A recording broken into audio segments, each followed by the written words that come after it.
ఖమ్మం జిల్లాలో సత్తుపల్లి ప్రభుత్వ ఆసుపత్రిలో ఎమ్మెల్యే మాట రాగమై ఆకస్మికంగా తనిఖీలు నిర్వహించారు. ఆసుపత్రిలో రికార్డులను పరిశీలించారు. ఆరోగ్య మిత్ర సిబ్బంది విధులకు హాజరు కాకుండా సంతకాలు పెడుతున్నట్లుగా ఎమ్మెల్యే గుర్తించి వారిని మందలించారు. అలాగే రోగులకు సరైన ఆహారం అందించడం లేదని గుర్తించిన ఎమ్మెల్యే రాగమై సిబ్బందిపై ఆగ్రహాన్ని వ్యక్తం చేశారు.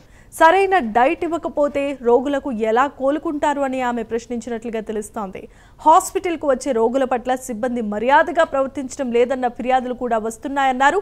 ఇప్పటి నుంచి సిబ్బంది రోగుల పట్ల మర్యాదగా నడుచుకోవాల్సిందిగా సూచించారు. లేకపోతే చర్యలు కూడా తీసుకుంటామని ఆమె హెచ్చరించారు.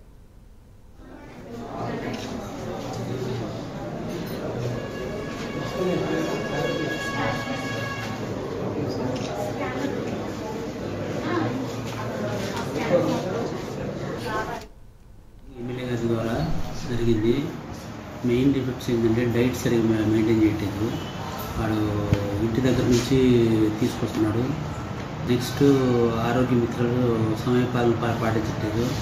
వాళ్ళ మీద కూడా డిపార్ట్మెంట్ యాక్షన్ తీసుకున్నారు. శానిటేషన్ 4 నెలలు జీతాలు రావట్లేదు. వాళ్ళకు రెగ్యులర్ ఎంప్లాయీస్ లాగా ప్రతి నెల 1వ తారీఖు ప్రజెక్ట్ చూసుకోవాలి. సెక్యూరిటీ గార్డు వాళ్ళు 5 ఉన్నారు. 5 యూనిఫామ్ మెయింటైన్ చేయాలి. ఎవరెవరేంటో తెలియట్లేదు. హెచ్ఎస్ కమిటీ మీటింగ్ ఎమ్మెల్యే గారి ద్వారా జరిగింది. మెయిన్ డిఫెక్ట్స్ ఏంటంటే